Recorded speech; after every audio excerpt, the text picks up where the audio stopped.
Hello friends, சுட்டும் விழி சுடரே சீரியல்ல என்ன நடக்குதுன்னு பார்க்கலாம் வாங்க. வீடியோவை ஸ்கிப் பண்ணாம கடைசி வரைக்கும் பாருங்க. இப்போ நம்ம சுடர் முதல் நாள் ஸ்கூலுக்கு வந்திருக்காங்க. அவங்களுக்கு ஃப்ரெண்ட்ஸுமே கிடைச்சிட்டாங்க. ஆனால் தியா ஓவராக தான் பண்ணுறாங்க. தியா வந்து கிளாஸ்மேட் எல்லார்கிட்டையுமே சொல்லி வச்சுருக்காங்க, சுடர் கூட யாருமே பேசாதீங்க அப்படின்னு சொல்லிட்டு. அதே மாதிரி தான் நம்ம சுடர் கூட யாருமே பேசாமல் இருக்காங்க. ஆனால் சுடர் ரொம்ப ரொம்ப நல்ல பொண்ணு அப்படின்னு சொல்லிட்டு எல்லாருமே தெரிஞ்சுக்கிறாங்க. ஏன்னா நம்ம சுடர் பேசுறதில்ல. அது மட்டும் இல்லாமல் ஒரு பொண்ணுக்கு பென்சில் வந்து ஒரு பாப்பா கொண்டு வரல. இப்போ ஹோம்ஒர்க் பண்ணுறதுக்கு வேணுவே வேணும்னு சொல்லிட்டு ரொம்பவே ஃபீல் பண்ணிக்கிட்டு இருக்கவும், அப்போது நம்ம சுடர் போய் குடுக்குறாங்க. சுடர் மேலே அப்போவே ஒரு பாசம் வந்துடுது அந்த பாப்பாக்கு. இப்படி ஒவ்வொருத்தருக்குமே ஹெல்ப் பண்ணுறது, நல்ல விதமாக பேசுறதுன்னு சொல்லிட்டு சுடர் வந்து கிளாஸ்மேட் ஃபுல்லாகவே ஃப்ரெண்ட்ஷிப் பண்ணிக்கிட்டாங்க. தியாக்கு பயங்கர கடுப்பாக இருக்குது. ஈவினிங் வீட்டுக்கு போனதுமே இங்கே நம்ம தியா அவங்க அம்மா கிட்ட பயங்கர டென்ஷனாக பேசிக்கிட்டு இருக்காங்க. நம்ம சுடர் இருந்துட்டு, மாமா நான் இன்னைக்கு ரொம்ப சந்தோஷமாக இருந்தேன் தெரியுமா? அது மட்டும் இல்லாமல் நான் நல்லா படித்தேன்.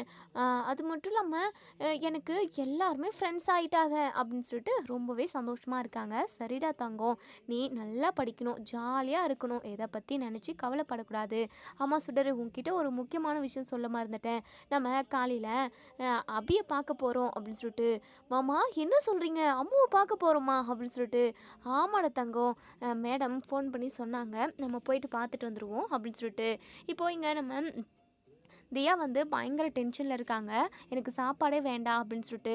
ஏண்டி ஏண்டி இப்படி அடம் பிடிக்கிற அப்படின்னு சொல்லிட்டு அவங்க அம்மா கேட்கவும், உடனே இங்கே நம்ம தியா இருந்துட்டு, அதாவது சுடர் வர ஸ்கூலுக்கு நான் போகவே மாட்டேன், இனிமேல் நான் ஸ்கூல் போகல, வேறு ஸ்கூல் என்னை மாற்றி விடுங்க அப்படின்னு சொல்லிட்டு அடம் பிடிச்சிக்கிட்டு இருக்கவும், நம்ம சுடரோட மாமா இருந்துட்டு, இங்கே பாரதியா நீ ஓவராக பண்ணிக்கிட்டு இருக்க, இப்படியெல்லாம் பண்ணக்கூடாதுன்னு நான் எத்தனையோ டைம் சொல்லியிருக்கேன், தப்புமா நீ பண்ணுறதெல்லாம் அப்படின்னு சொல்லிட்டு அட்வைஸ் பண்ணி சமாதானப்படுத்துகிறாங்க. மறுநாள் காலையிலேயே இங்கே நம்ம சுடரும் சுடரோட மாமாவுமே அபியை பார்க்குறதுக்காக ஜெயிலுக்கு போகிறாங்க. இப்போ அபியை பார்க்குறதுக்காக வந்து நிற்கவும், அபி ரொம்பவே வேக வேகமாக வராங்க. நம்ம சுடரும் சுடரோட மாமாவும் வந்திருக்காங்க அப்படின்ற விஷயம் தெரிஞ்சு, இப்போது இங்கே சுடரை பார்த்ததுமே ஓடி வந்து கட்டி பிடிச்சிக்கிறாங்க. சுடரு அப்படின்னு சொல்லிட்டு, அம்மு நான் ஸ்கூலுக்கு சேர்ந்துட்டேன், ரொம்ப ஜாலியாக இருக்குது தெரியுமா, எனக்கு ரொம்ப பிடிச்சிருக்கு அம்மு, அது மட்டும் இல்லாமல் நீ என் கூட இருக்கணும்னு ஆசையாக இருக்கு அம்மு அப்படின்னு சொல்லிட்டு சொல்கிறாங்க.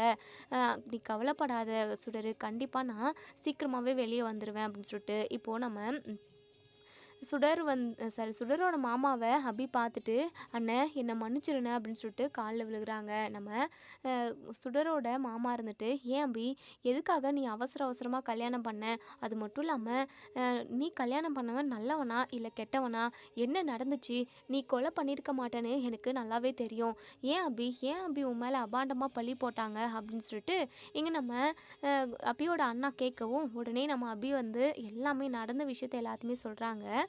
அதாவது என் புருஷன் வெற்றி கூட இருக்கிறவன் கருணான்றவன் தான் சரியான கொலைகாரன், அவன் நினச்சா என்ன வேணாலும் பண்ணுவான், அவனுக்கு சாதகமாக இருக்கணும் எல்லாமே, எவ்வளோ பேர் அவன் கஷ்டப்படுத்தியிருக்கான் தெரியுமா, அது மட்டும் இல்லாமல் அவனோட ஒய்ஃபோட தங்கச்சி மேலே ஆசைப்பட்டு, அது மட்டும் இல்லாமல் சொத்து ஃபுல்லாகவே அடையணும் அப்படின்றதுக்காக அவன் பார்வதி அக்காவை கொன்று போட்டான். பார்வதி அக்கா எவ்வளோ நல்லவங்க தெரியுமா, அந்த வீட்டுக்கு போனதுலேருந்து நான் ரொம்ப நல்லா சந்தோஷமாக இருந்தேன் அப்படின்னா அவங்களால மட்டும்தான் அப்படின்னு சொல்கிறாங்க. அது மட்டும் இல்லாமல் வெற்றியுமே நல்லவன் தான், ஆனால் அந்த கருணா கூட சேர்ந்துக்கிட்டு அவனும் தப்பாக புரிஞ்சுக்கிட்டு இருக்கான், நான் தான் கொலை பண்ணேன்னு சொல்லிட்டு. கருணாவை அவன் உயிருக்குயிரான ஃப்ரெண்டு, அதனால் நான் சொல்கிறது எதுவுமே வெற்றி கேட்கவே இல்லை, கருணா சொல்கிறது தான் உண்மை அப்படின்னு சொல்லிட்டு நினச்சிக்கிட்டு இருக்காங்க. இப்போ வரைக்குமே நான் தான் கொலை பண்ணேன்னு சொல்லிட்டு வெற்றி நினச்சிக்கிட்டு இருக்கான் அப்படின்னு சொல்லிட்டு இங்கே நம்ம அபி வந்து நடந்த எல்லாத்தையுமே சொல்கிறாங்க. இப்போது இதை கேட்ட நம்ம அபியோட அண்ணா பயங்கரமாக கோவப்படவும், அண்ணே இது விஷயமா நீ எதுவுமே சண்டை போடக்கூடாது, இப்போதைக்கு சுடரோட வாழ்க்கை தான் நமக்கு முக்கியம், அவன் நல்லா படிக்கணும், எந்த பிரச்சனையும் இல்லாமல் நீ பார்த்துக்கோண்ணே அப்படின்னு சொல்லிட்டு சொல்கிறாங்க. அபி நீ கவலைப்படாத அபி, நான் கூடிய சீக்கிரமே உன்னை ஜெயிலிருந்து வெளியே கொண்டு வந்துடுவேன் அப்படின்னு சொல்லிட்டு சொல்கிறாங்க. அதுக்கப்புறம் கொஞ்ச நேரம் தான் பேசணும் அப்படின்னு சொல்லிட்டு வார்டன் வந்து சொல்லவும், அதுக்கப்புறம் நம்ம அதாவது அபியோட அண்ணனும் சுடரும் அங்கேருந்து கிளம்பி வந்துடுறாங்க. வீட்டுக்கு வந்ததுமே நம்ம சுடரோட மாமா பயங்கரமாக டென்ஷனில் இருக்காங்க. அபி கொலை பண்ணாமல் போய் தண்டனை தண்டனை அனுபவிச்சுக்கிட்டு இருக்கா. தப்பு பண்ணாமல் அவள் தண்டனை அனுபவிக்கிறது எனக்கு மனசுக்கு ரொம்ப வருத்தமாக இருக்குது அப்படின்னு சொல்லிட்டு அவங்க ஒய்ஃப் கிட்ட சொல்லவும், ஆமாம், உன் தங்கச்சி ரொம்ப ரொம்ப உத்தமி. அவளுக்கு ஏற்பாடு பண்ண கல்யாணத்தை பண்ணிக்கிட்டு இருந்திருந்தா இப்படி ஒரு பிரச்சனை வந்திருக்குமா? எவனையோ நம்பி போனா இன்னைக்கு ஜெயிலில் போய் உட்காண்ட்ருக்கா. இப்போது அவளோட பொண்ணையுமே நம்ம தான் சுமக்க வேண்டியதாக இருக்குது. நமக்கு தானே கஷ்டத்தை கொடுத்துட்டு போயிட்டா அவ அப்படின்னு சொல்லவும், கொஞ்ச நேரம் அமைதியாக இரு சரளா, நானே என் தங்கச்சி தப்பு பண்ணாமல் தண்டனை அனுபவிச்சுக்கிட்டு இருக்காளேன்னு சொல்லிட்டு நொந்து போயிருக்கேன். இப்போது தேவையில்லாமல் நீ பேசி என்கிட்ட 2 வாங்கி கட்டிக்காத.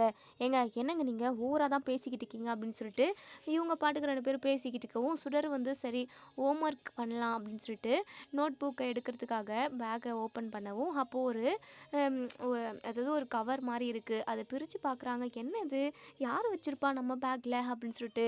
அதுக்கப்புறம் அதில் ஒரு பென்ட்ரைவ் இருக்குது, சிப்பு இருக்குது. என்னது இது அப்படின்னு சொல்லிட்டு, மாமா அப்படின்னு சொல்லிட்டு இப்போது நம்ம சுடர் வந்து அவங்க மாமா கிட்ட காட்டுறாங்க. உடனே இங்கே நம்ம தியாவும் தருணும், சுடர் இது பென்ட்ரைவ் மாதிரி இருக்குது, இதில் ஏதாவது படம் தான் இறக்கி வச்சுருப்பாங்க, இல்லைனா கேம்ஸு அதெல்லாம் இருக்கும். நம்ம வேணா இப்போது டிவியில் போட்டு பார்க்கலாமா கனெக்ட் பண்ணி அப்படின்னு சொல்லிட்டு. இப்போது டிவியில் போட்டு கனெக்ட் பண்ணவும், அதுக்கப்புறம் அங்கே அதில் என்ன வீடியோ வருது அப்படின்னா, கர்ணா வந்து விஷம் கொடுத்தது, அதே சமயம் பார்வதி கிட்ட போயிட்டு அது இதுன்னு பேசி அந்த பாலில் விஷம் கலந்து கொடுத்தது, நம்ம பார்வதி குடிச்சிட்டு இறந்தது, அதுக்கப்புறமா நடந்தது எல்லாமே, எல்லா வீடியோ ஆதாரமும் அதில் இருக்குது. அது எல்லாருமே இங்கே நம்ம பார்க்குறாங்க. நம்ம சுடரும் சுடரோட மாமாவும் பயங்கரமாக அதிர்ச்சி ஆகுறாங்க. சரளாக்கே அப்படியே வாய்மலை கை வைக்கிற மாதிரி இருக்குது. இப்படியும் ஒரு புருஷன் இருக்குவானா? அப்போது நம்ம புருஷனே எவ்வளோ மேலு, கட்டின பொண்டாட்டியே இப்படி பாலில் விஷத்தை கலந்து கொன்று போட்டுட்டானே அப்படின்னு சொல்லிட்டு. உடனே இங்கே நம்ம சுடரோட மாமா இருந்துட்டு, பாத்தியா சரளா, என் தங்கச்சி தப்பே பண்ணல, ஆனால் இந்த ஆதாரம் எப்படி வந்துச்சுங்க? சுடர் எப்படிம்மா வந்துச்சு, யாரும்மா இதை கொடுத்தா அப்படின்னு சொல்லி கேட்கவும், மாமா எனக்கு எதுவுமே தெரியல மாமா, என் பேக்கில் தான் இந்த ஒரு கவரில் போட்டு இந்த பென்ட்ரைவ் இருந்தது, எனக்குமே தெரியல மாமா அப்படின்னு சொல்லிட்டு. எப்படியோ எப்படி வந்துச்சோ அந்த கடவுள் தான் எல்லாத்துக்குமே காரணம்னு நான் நினைக்கிறேன். அபி தப்பு பண்ணல, அதுக்கான ஆதாரமும் நமக்கு கிடைச்சிருச்சு. இதை நம்ம உடனே வார்டன் மேமுக்கு ஃபோன் பண்ணி அந்த மேடம் கிட்ட நம்ம விஷயத்த சொன்னோம் அப்படின்னா கண்டிப்பாக அபியை சீக்கிரமாகவே நம்ம வெளியே கொண்டு வந்துடலாம் அப்படின்னு சொல்லவும், இதை கேட்ட சுடருமே ரொம்ப சந்தோஷப்படுறாங்க. மாமா அப்போது அம்மு தப்பு பண்ணல, அம்மு கொலை பண்ணலை, அப்போது அம்முவை நம்ம ஜெயிலிருந்து வெளியே கொண்டு வந்துடலாம்ல அப்படின்னு சொல்லிட்டு ரொம்பவே சந்தோஷப்படுறாங்க. உடனே எங்கள் ராதிகாம்மா இடத்துக்கு கால் பண்ணுறாங்க. மேடம் உங்ககிட்ட நான் ஒரு முக்கியமான விஷயம் பேசணும், உடனே கிளம்பி வீட்டுக்கு வர முடியுமா அப்படின்னு சொல்லிட்டு. இல்லை ஏதாவது வேலையாக இருக்கீங்களா அப்படின்னு சொல்லி கேட்கவும், இல்லை நான் உடனே கிளம்பி வரேன் அப்படின்ற மாதிரி தான். இப்போது அவங்க வந்ததுமே நம்ம சுடர் ஓடி வந்து ராதிகா மேடம் அப்படின்னு சொல்லிட்டு கட்டி பிடிச்சிக்கிறாங்க. சுடர் என்னம்மா என்னம்மா ஆச்சு அப்படின்னு சொல்லி கேட்கவும், அப்போ தான் நம்ம சுடர் வந்து அம்மு கொலை பண்ணலை மேடம் அப்படின்னு சொல்லிட்டு. என்ன என்ன சொல்கிற, ஒன்றும் புரியலையே, என் அம்மு கொலை பண்ணலைன்னு எனக்கு தெரியும், தப்பு பண்ணலைன்னு எனக்கு தெரியும்டா தங்கம், நீ இப்போ சொல்லணுமா என்ன? அதுக்கான ஆதாரம் இருக்குது மேடம், யார் கொலை பண்ணாங்கன்ற ஆதாரம் எங்ககிட்ட இருக்குது, வீடியோ ஆதாரமாக இருக்குது அப்படின்னு சொல்லிட்டு. இதை கேட்ட இங்கே ராதிகா வந்து பயங்கரமாக அதிர்ச்சி ஆகுறாங்க. என்ன சொல்கிறாங்க இவங்க அப்படின்னு சொல்லிட்டு பழனி கிட்ட, அதாவது நம்ம சுடரோட மாமா கிட்ட கேட்கவும், அவங்களுமே ஆமாம் மேடம், யார் அவங்க பார்வதியை கொன்று போட்டது கர்ணா அப்படின்றவன், இவங்களை கூட நான் திருவிழாலலாம் பார்த்துருக்கேன், நம்ம கூட திருவிழாவில் பார்த்தோமே அப்படின்னு சொல்லிட்டு. உடனே வீடியோ ஆதாரத்தெல்லாம் போட்டு காட்டுறாங்க. அதை பார்த்ததுமே எங்கள் ராதிகா பயங்கரமாக அதிர்ச்சி ஆகுறாங்க. இவங்களா அப்படின்னு சொல்லிட்டு. சரிங்க, நீங்கள் யாருமே கவலைப்படாதீங்க, கண்டிப்பாக நான் அபியை வெளியே கொண்டு வந்துடுவேன், இந்த ஒரு வீடியோ ஆதாரம் போதும் அப்படின்னு சொல்லிட்டு. இப்போ நேராக அந்த வீடியோ ஆதாரத்தை எடுத்துக்கிட்டு இது போலீஸ் ஸ்டேஷன், அதாவது ஜெயிலுக்கு தான் போகிறாங்க. ஜெயிலுக்கு போயிட்டு அபியை மீட் பண்ணி பேசுகிறாங்க, எல்லா விஷயத்தையுமே சொல்கிறாங்க. நம்ம அபிக்குமே ரொம்ப சந்தோஷமாக இருக்குது. இருந்தாலும் கருணாவை எதிர்த்து எதுவுமே பண்ண முடியாது, கருணா எவ்வளோ மோசமானவன் அப்படின்னு சொல்லிட்டு நம்ம அபிக்கும் தெரியும். அது மட்டும் இல்லாமல் வெற்றிக்கு எல்லாருக்குமே தெரியும். இப்போது நம்ம அபி இருந்துட்டு, மேடம் எப்படியாவது அந்த கருணாவை ஜெயிலில் போட்டுருங்க, கடைசி வரைக்கும் என்ன ஆனாலும் அவன் வெளியவே வரக்கூடாது, அவனுக்கு ஆயுட்கால தண்டனையை கொடுக்கணும், அவன் அவ்வளோ கொடூரமானவன், அவன் வெளியில் இருந்தான் அப்படின்னா அவனை சுற்றி உள்ள எல்லாருக்குமே பாதிப்பு தான் அப்படின்னு சொல்லிட்டு அபி சொல்கிறாங்க. நீ கவலையே படாதம்மா, கண்டிப்பாக நான் உன்னை வெளியே கொண்டு வந்துடுவேன், நான் மேலதிகாரி கிட்ட பேசுகிறேன் அப்படின்னு சொல்லிட்டு. இப்போ தான் நம்ம அபி ரொம்ப சந்தோஷமாக இருக்காங்க. குமுதா இருந்துட்டு, அபி நீ கவலையே படாத, இனிமேல் உன் பொண்ணு கூட நீ வெளியே சந்தோஷமாக இருக்கலாம், நீ தப்பு பண்ணல அப்படின்றத இந்த ஆதாரத்தை காட்டி நீ வெளியே போயிடுவ, நீ கவலைப்படாத அபி அப்படின்னு சொல்லிட்டு. ஆமாம் குமுதா, எனக்கு ரொம்ப ரொம்ப சந்தோஷமாக இருக்குது, நான் என் அம்மா கூட இருக்க போகிறேன், இது சுடர் கூட இருக்க போகிறேன், எப்படியாவது நான் வெளியே போய் சுடரை நல்லபடியாக வளர்த்துறணும் அப்படின்னு சொல்லிட்டு பேசிக்கிட்டு இருக்காங்க. அதே சமயம் உன்னையுமே நான் வெளியே கொண்டு வந்துடுவேன் குமுதா, நீ கவலைப்படாத அப்படின்னு சொல்லிட்டு இதோட இந்த ரிவ்யூ முடியுது. இதுக்கப்புறம் என்ன நடக்க சொல்லி வெயிட் பண்ணி பார்ப்போம் ஃப்ரெண்ட்ஸ்.